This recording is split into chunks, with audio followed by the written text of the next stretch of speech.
you know, it's like you never know who you're up against. So you gotta come with your written game, your freestyle game. Even like Biz, somebody like Biz Markie, he wouldn't even battle with rhymes. He would just start dancing and take out a whole MC group. I've watched Biz just, somebody say, Biz, you ain't, I'm on battle, beatboxing. And Biz just starts doing the Biz dance. And that just, the guy can't respond to that. Like, there's nothing you can do to that. Oh, what, another dance? You gonna rhyme about it? It's like, he just took it completely out of context. You know, I seen Dougie do it. Somebody wanna battle Dougie Fresh. Actually, I seen people battle the Get Fresh crew. Okay. And Dougie pull out a harmonica and start beatboxing with a harmonica. Just like take the whole thing out of context and you win the battle. And that's where written rhymes do come in. You know, I did some classical stuff tonight, just as I was rhyming, but I used to do those in battles. You know, groups, people, especially when you go overseas, you know, a lot of the overseas artists are quick to battle American artists. You know, they're quick to want to battle you for some reason. And I had fun going through France and all, because you take it out of context, take the whole thing out of context. And that's where you win battles, just like that. Like when I started with MC Shan, Right. put out South Bronx, he answered with Kill That Noise. I came back with a reggae record. Totally out of context, just completely, like, what are you doing over here? You know, so what are we talking about? While we're still on battling and all that, what importance do you think battling has to do with hip hop? I know a lot of MCs made their names through battling, and you're like one of the most famous battle MCs, but you're also on wax too, you know what I'm saying? You're more versatile in just that specific part of rapping, but what do you think the importance of battling is to like new rappers and all that? Oh, you just added, you just threw a wrench in there. The last part, 2 new rappers. Or just in general? Well, there's 2 answers here. One is that battling today is not, I wouldn't say it's as important to a total MC today. Freestyling is what's important today. Back in the days, battling used to be important because when you won a battle, you actually was, you got a recording deal, you went on tour, you got a movie deal, something happened after you won the battle. Right. Now, today, you win the battle, it's like, so what? You know, it's like now, okay, you put it on YouTube or whatever, but people just listen and more or less bite your rhymes or try to make themselves, like they're practicing on you. They're not gonna look at you and say, I'm gonna come to his concert or her concert, or I'm gonna buy their CD, or there's nothing to it today. Which is why we should make it more. Like that's why when the kids were battling, I said kids. When the students were battling, that's why I pulled the 100 out. Ain't a lot of money, but it'll raise the ante real quick. Let's get the blood on the table real quick, you know? Get the sharks out, like, you know, like let's get it going. But I want them to get something out of it. Like, you know, I saw when you pulled me in, I was like, okay, you know, this is good because, you know, here I am now, and that's another thing. I think they was battling more ferociously when I wasn't there. They almost got staged. It got a little. I felt it. Right. But you know what? That's all part of battling too. Some dude standing there. Right. And you still got to spit it and keep it real. It was good. The other guy I think shown sportsmanship. The other brother who rhymed second. The skinnier one? No, the heavy set. The heavier. That's Dane. Dane showed sportsmanship because at the end he just gave it to do. And that is what battling is all about. Right. It's not about a winner. It has nothing to do with that. I'm quite sure they know each other, or maybe they will now. They know each other. But you don't battle somebody you really don't know. I mean, people do it, but really, a real battle is with your man.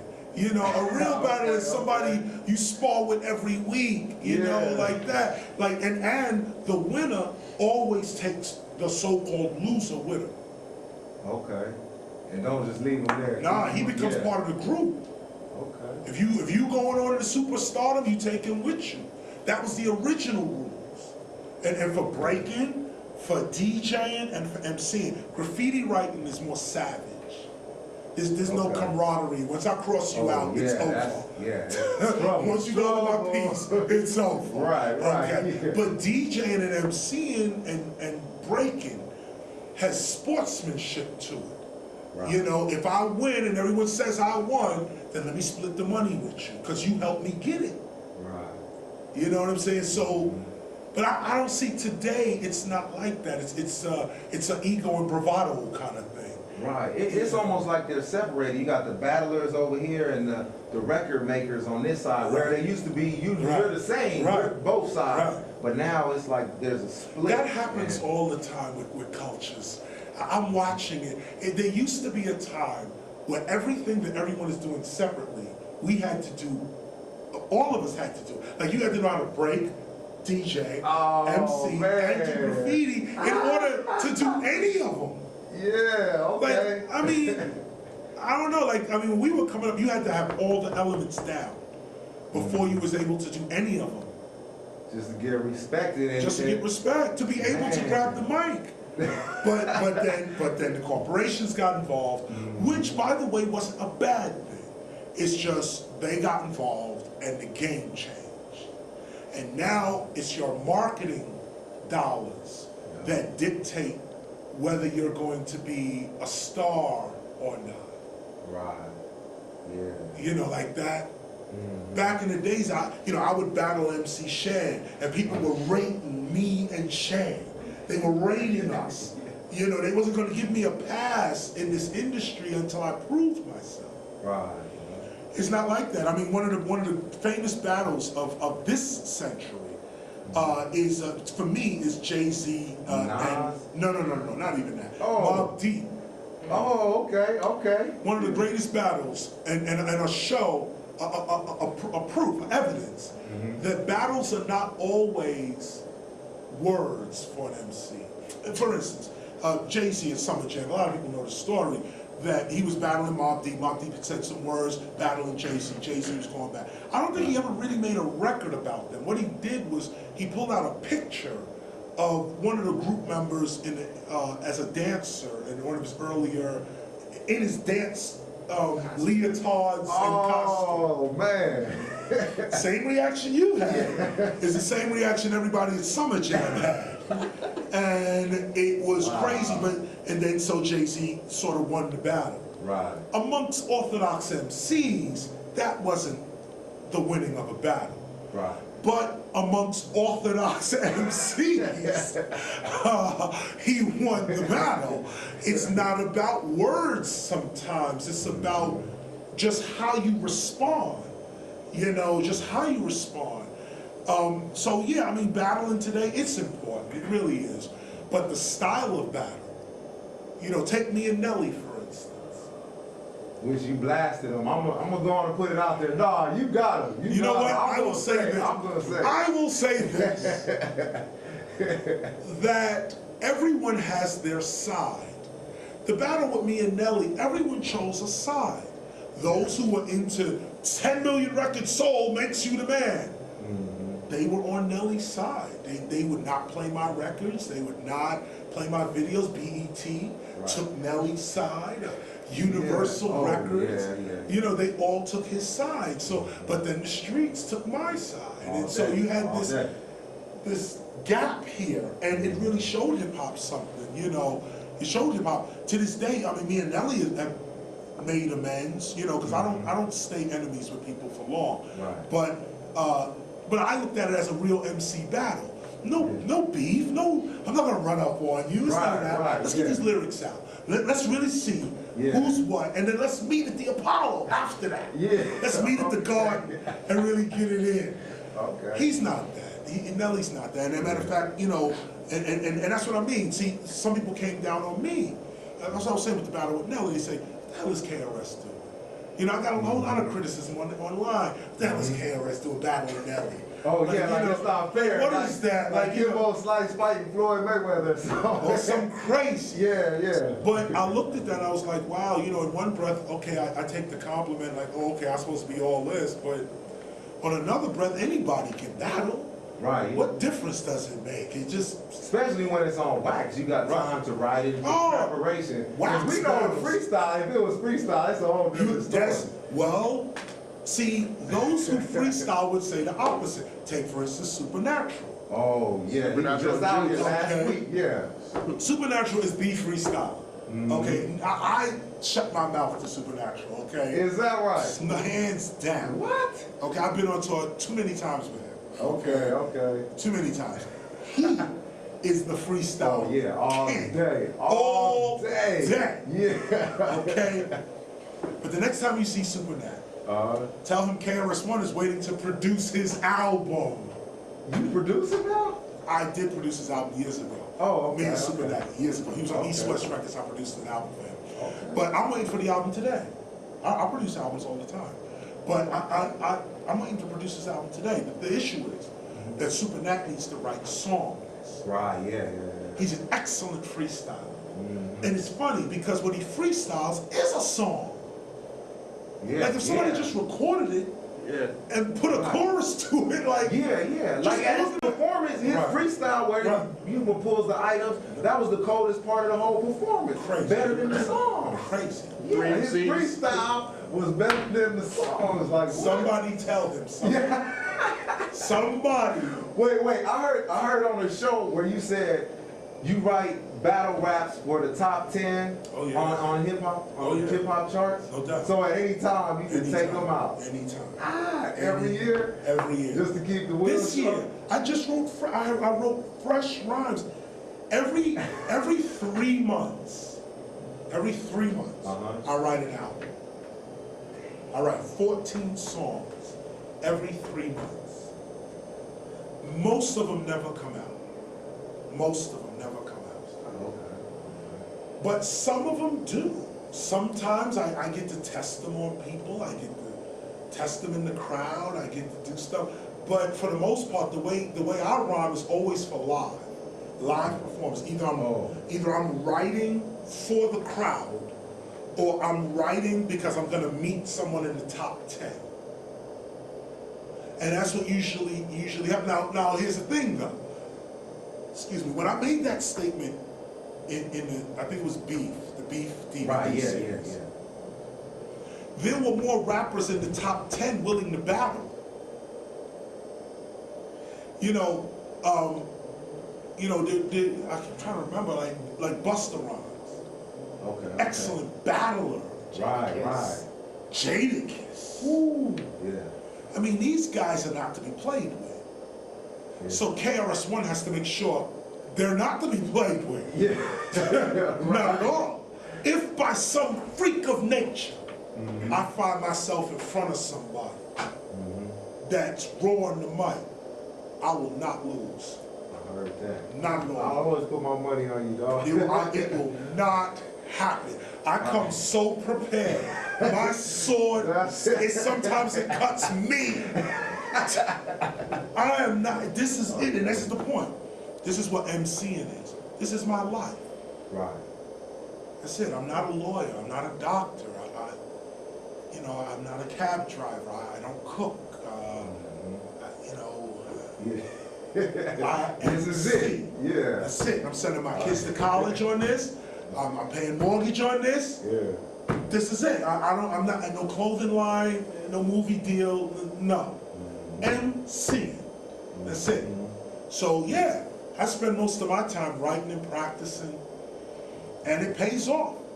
Yeah, definitely. I want to sum it up with, I want to talk about performances, because a lot of new MCs, they really don't know how to perform. They just walk on stage and stay in one spot on stage. And there was a time where PM Dawn was on stage. And you went out there and put the sunset on the dawn. So tell me a little about that, and then just tie it in on performance, how artists need to be able to perform to really make a career. Let me start with PM Dawn and come back on the artist performance. Okay. PM Dawn was part of a battle. I thought I was going to battle PM Dawn. Okay. They had made a statement in a magazine that said KRS-One wants to be a teacher, but a teacher of what? Public Enemy is making mountains out of molehills, and NWA is not saying nothing anyway, something like that. They went through all of these groups, and they said it really being arrogant and all of that. And at the time, I was a little more ignorant than I am now. Okay. I will say that. I know a lot of people talk about their street days and stuff. I don't talk about mine because I'm really ashamed of it. I'm really embarrassed, to be honest with you. I don't regret, but it is childish.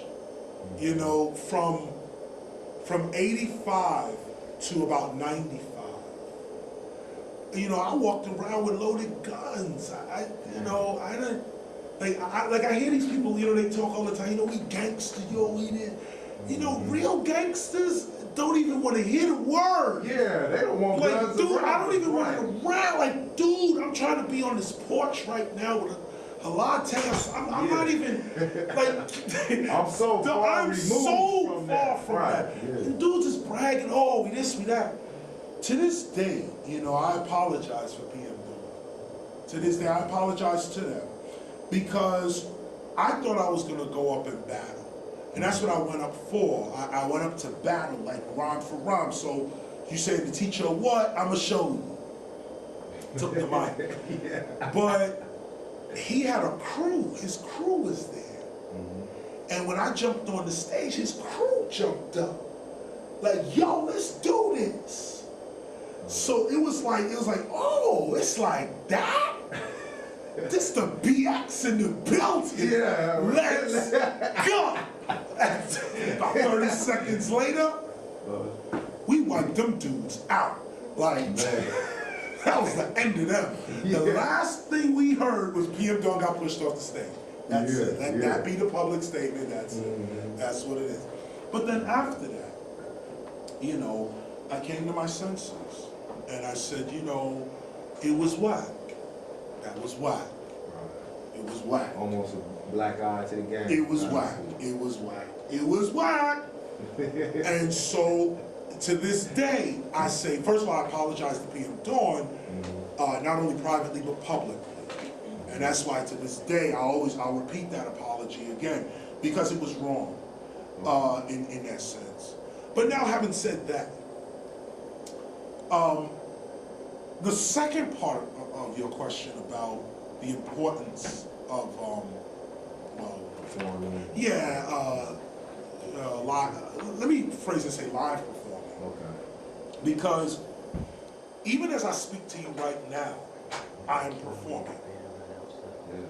Right now. The only way you're really gonna see the real me is me and you go off somewhere, close the door, and we chill now. It's just me and you, and we just chill. And then now I can relax, you can relax, and we can be ourselves. But right now with the mic in my mouth and the cameras on me, I'm KRS-One forever.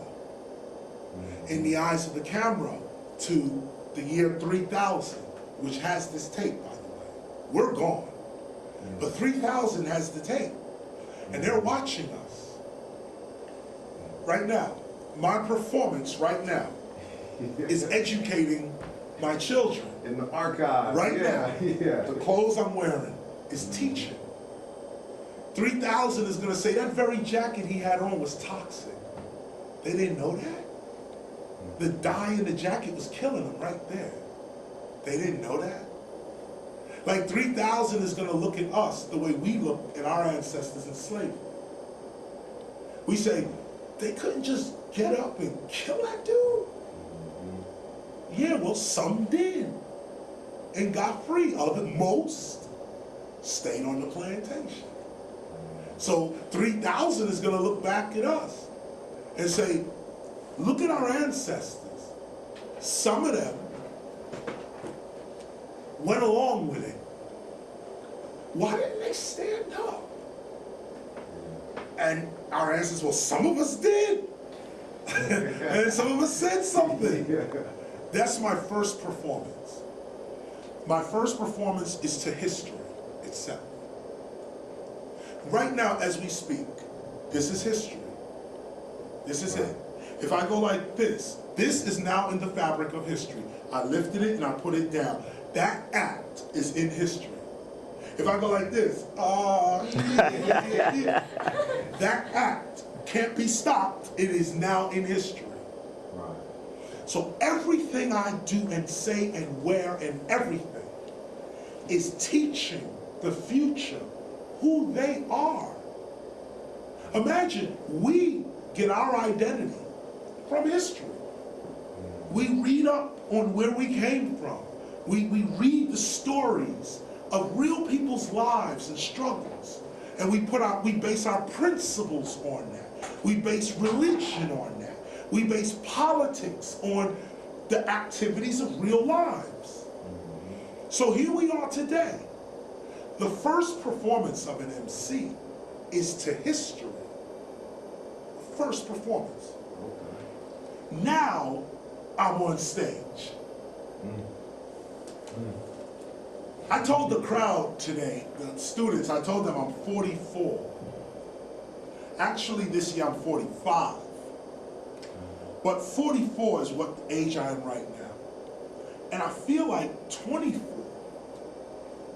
I look at other 40-year-olds, and I'm like, what happened? That's not me. Not at all. I am not that. I'm like, what happened? Yeah. I turn the news on. The middle class shrinking, the rich getting richer faster, poor getting poorer faster.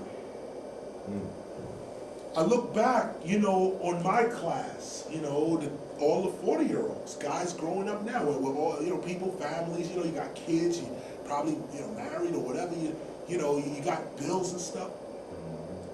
A lot of us failed. And when a lot of people fail, they don't want to admit it. And so our children don't get the truth.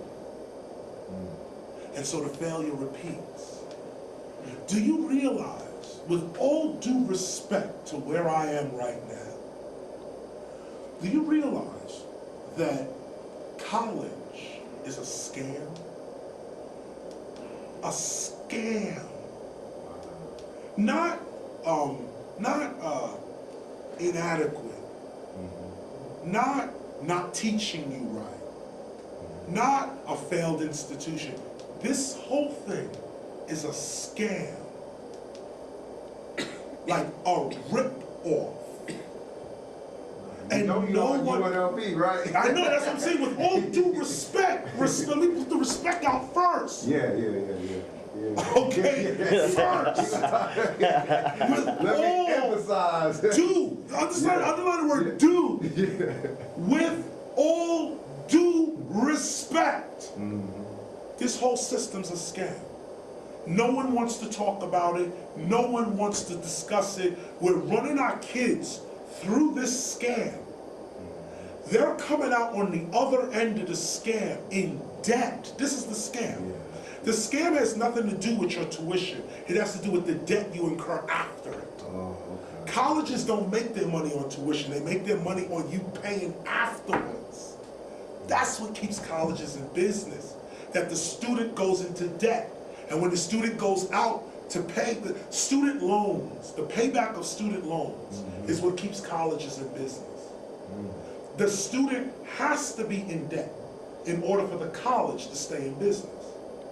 That's the scam. Okay, yeah. That's the scam. So they run you through. You say, I want to come to college to be a computer analyst. I want to build computers. So the college says, well, first, you have to play the flute. Yeah, what does that have to do with computers? What the hell? I'm here to study computer science. Okay, no problem. You're going to get that in the third year of your schooling. Yeah. First year, we want you to learn how to fry potatoes. Your whole goddamn life. Okay? No one is telling our children If you're gonna come to school, if you're gonna come to an institution like this, work it. Work it. This place is built for entrepreneurs, not employees. People say college is about getting a job afterwards. That's a lie. College is about business. It's about learning free market capitalism from a variety of angles. You want to do it the medical way? You want to do it the legal way? You want to do it architecture? You want to go into politics? You want to go education, law, whatever it is, it's all free market capitalism. One way or the other, we're going to show you how to get this money in your profession. Now that makes all universities useful, but it's still a scam. Just like the recording industry, just to reverse it to an industry I'm part of, the whole recording industry is a scam. When I signed to Jive Records in 1987, they took half my publishing, half, which was illegal, but I didn't know. I signed the contract, and besides not knowing, I didn't care. Right, you was getting on. I was getting 300 grand. Yeah. Signed here. I got my money. I didn't care. I'm spitting my rhymes. What? Nobody came and told me, Chris, wake up. They're paying you 50 cents every record. Every record you sell, you get 50 cents. I'm like, word, I get 50 cents every record. Records selling for $10.25. I'm getting 50 cents on $10. I wrote the record, produced it, brought it to the label, laid it on their desk. I own this master outright. But because I don't know my own worth, I give it to them. Then they tell me what my worth is. And that's what I'm worth. I went through that for 10 straight years. One rip-off after another. One rip-off after another. Every rip, just the 10th year, I woke up. I learned the business. I learned what it was, which is what you got to do with the university. Learn it. If you know the scam, it's not a scam anymore. But if you don't know, that's how scams work. You don't know. But once you know the scam, it doesn't hit you, it doesn't affect you. You know how to get around it. You know what I'm saying? You see the guy on the corner with the 3-card Molly and he got a crowd. You walk past that. Because you already know this dude got these, he got a crowd. He gonna get them. Sometimes you just watch the scene. Who you gonna get? Yeah. That's the hood. Yeah. Real dudes, you ain't putting no money down. Yeah. You gonna watch to see who get got. Yeah. Oh, he getting got. Look at it. Yeah. Apply that to college. Let's see who got. That's what you want to stand around here for. You want to be around here, you want to look around and say, let me look at all these students around here. Let's see who these people gonna get. Because they're not getting me. Not at all. I'm gonna use their library. This place, UNLV got one of the biggest research. This place here, the research here, UNLV research. This place is phenomenal in terms of its research capabilities and in terms of also the history of Vegas. Oh yeah. With the Mormon church and the mafia coming together to make this. Dude, let me tell you where you at right now. This place right here, I've been trying to get to UNLV for 9 years. What? 9 years. That's the only university I never spoke at. Man. It's the only one. And I just deaded that today. Yeah. And I want to come back because I want to teach a hip-hop course here. Oh, that's what we need. Yeah, just a brief hip-hop course. It's just, maybe a 6-week course. Can we play with you? 2 months time. Of course, you have to. No. You probably have to. You got to show. You got to teach. Yeah. So it's like, so just to put a period on that. First performance is to history. Second performance is to the people, to our children, to those who come after you. It's the only reason you should be rhyming. It's the only reason. You should be trying to warn people. Yo, I got a PhD and I'm in debt for it. It didn't really do me what I wanted. Say that. But the PhD dude can't say that. They've been programmed. Matter of fact, the only way you get the PhD is if you are programmed to it. It's the only way you're gonna get it. So you grab it, and if by some miracle, which does happen, you are a PhD with self-awareness. If you somehow can be that, those are the people that change the world.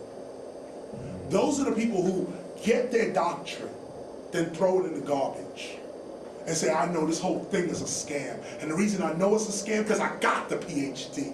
Now, let me go talk about the truth. That's me. The whole music industry is a scam.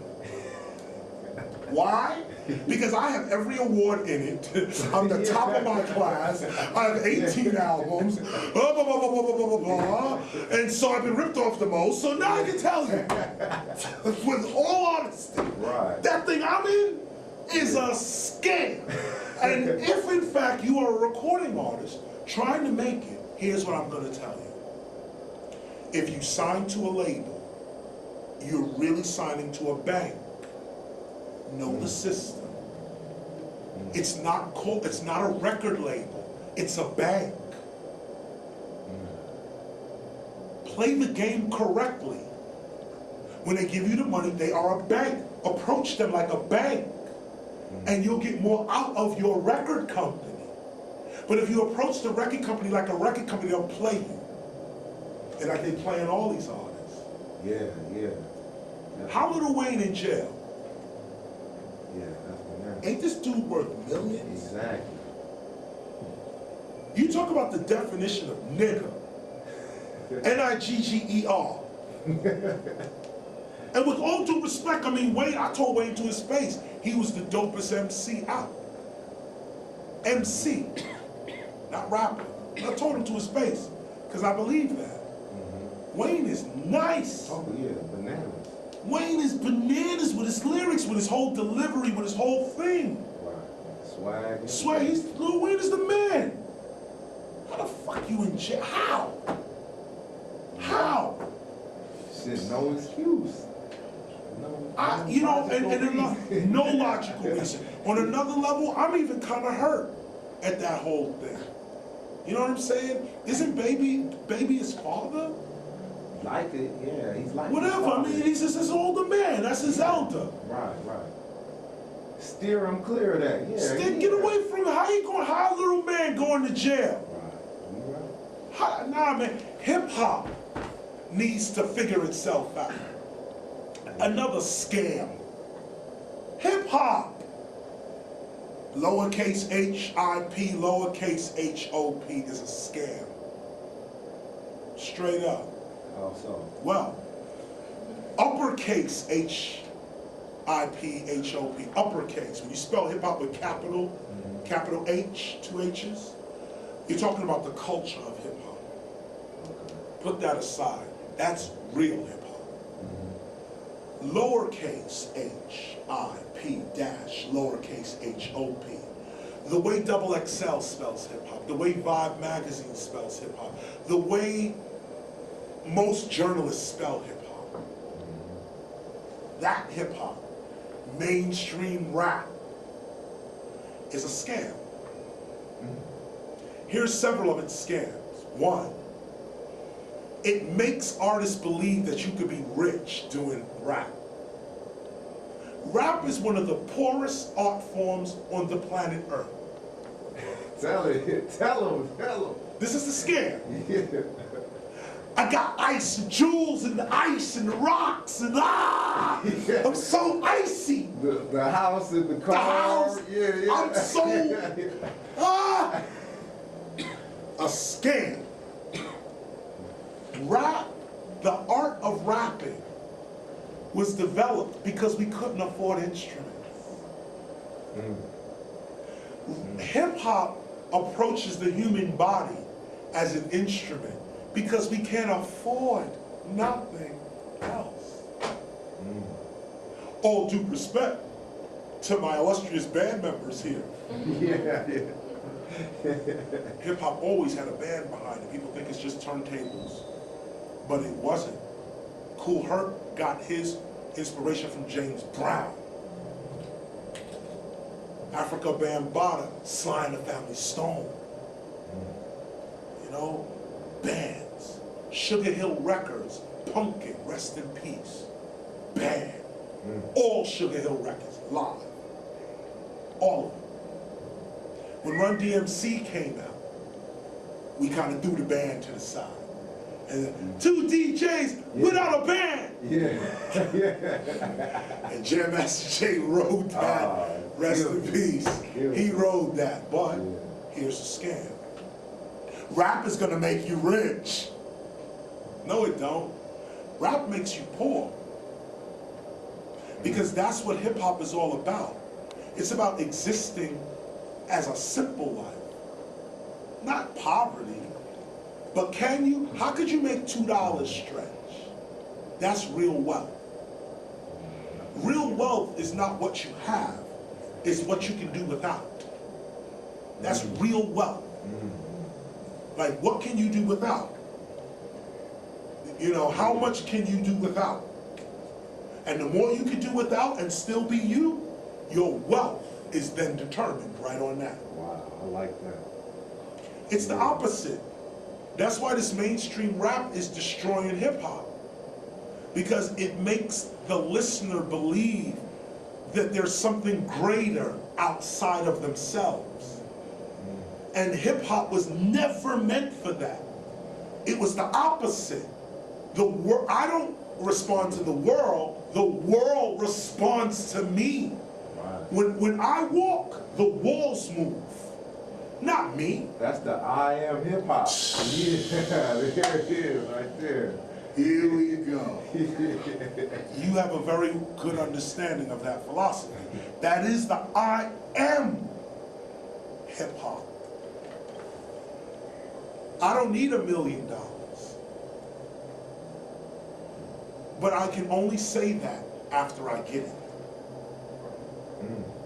That's the truth. Don't complain about what you don't have. Complain about what you have. Show our young people the truth about what you have. I tell young people all the time, I drive Mercedes-Benz, Bentley, BMW. I got 2 vans. I'm getting one of them hooked up, customized from Dub Magazine, rims. Okay? Hit my ride. All that. Okay? The exhibit. It's my bit. Don't even start. Okay?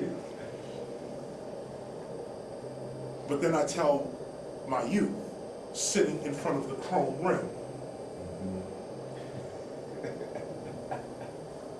these tires don't work in New York City. 22-inch rims in an urban environment is stupid. That's wrong. That's wrong. Our young people don't know. Potholes in my lawn. These young kids never had rims. That's why they're on the mic going, my rims are shining, they spinning. And you living in New York, dog? You living in Philly? You living in Washington? You living in where you living? At least Vegas can say, y'all got some smooth roads. Yeah. At the least. Yeah. Vegas could say, yo, riding down that 15 on my 22s. On the strip. On the in strip. my whip. Yeah, on the strip. The strip is clear. Yeah. But now there's some other parts of Vegas. Yeah, that's good. You can't drive your car. No.